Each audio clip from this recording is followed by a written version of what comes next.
नोनिया परिवार में जन्मे हरिश्चंद्र महतो के पिता श्री शिवजी महतो एक साधारण किसान थे। शायद इनके माता पिता को भी ये इल्म नहीं होगा कि इनका पुत्र हरिश्चंद्र महतो अपने माता पिता एवं नोनिया समाज का नाम रोशन करेगा।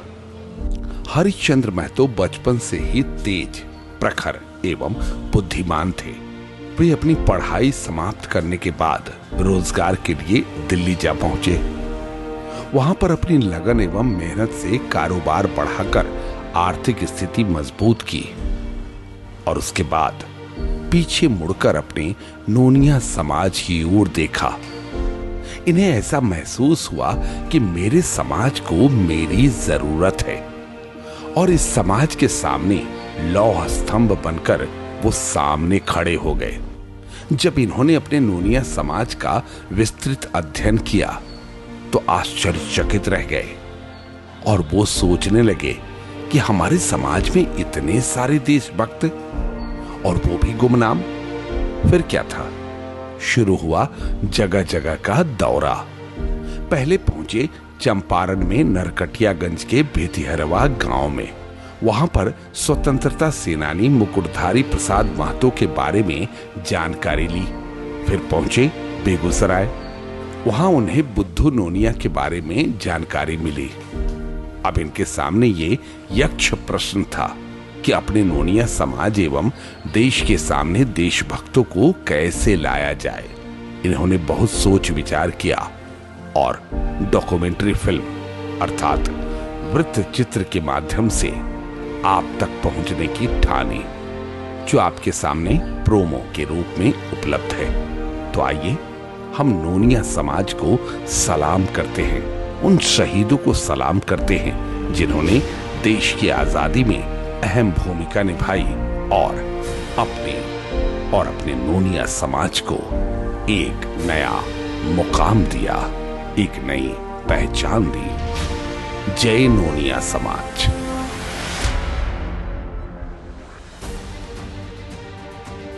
यह उस समय की बात है जब अंग्रेजों का शासन बिहार के चंपारण में हुआ करता था। वहां के किसान बिलवा कोठी के मैनेजर एसी रमन के क्रूर एवं दमनात्मक अत्याचार से त्रस्त थे। गांधी जी के नमक सत्याग्रह की शुरुआत होने के बाद देश के हर भाग से जनता सड़क पर उतरने लगी। आजादी संग्राम के दीवाने नोनिया समाज के सपूत श्री मुकुटधारी प्रसाद महतो कहां पीछे हटने वाले थे। ये भी अपने कार्यकर्ताओं को लेकर नमक सत्याग्रह आंदोलन में कूद पड़े।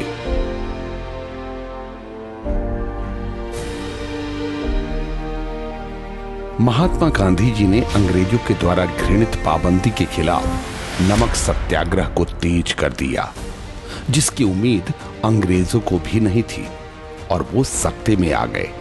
फिर उन्होंने आंदोलन को रोकने के लिए कठोर निर्णय लिया और तब शुरू हुआ क्रूरता भरी कार्यवाही।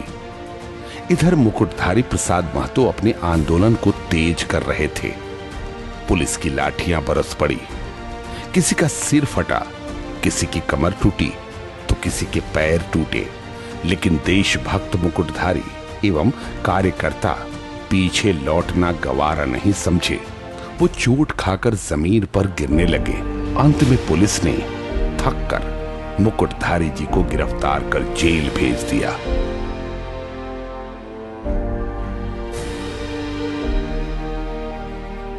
नोनिया परिवार में जन्मे स्वतंत्रता सेनानी श्री मुकुटधारी प्रसाद द्वारा दी गई जमीन पर बेतिहरवा आश्रम सह पाठशाला की स्थापना गांधी जी की उपस्थिति में हुई और कुछ दिनों तक पूजनीय बापू के संरक्षण में चलती रही।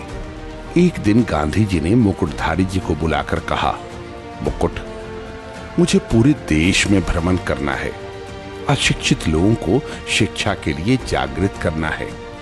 इसलिए आज और अभी से इस आश्रम सह पाठशाला की जिम्मेदारी तुम्हें सौंप रहा हूं।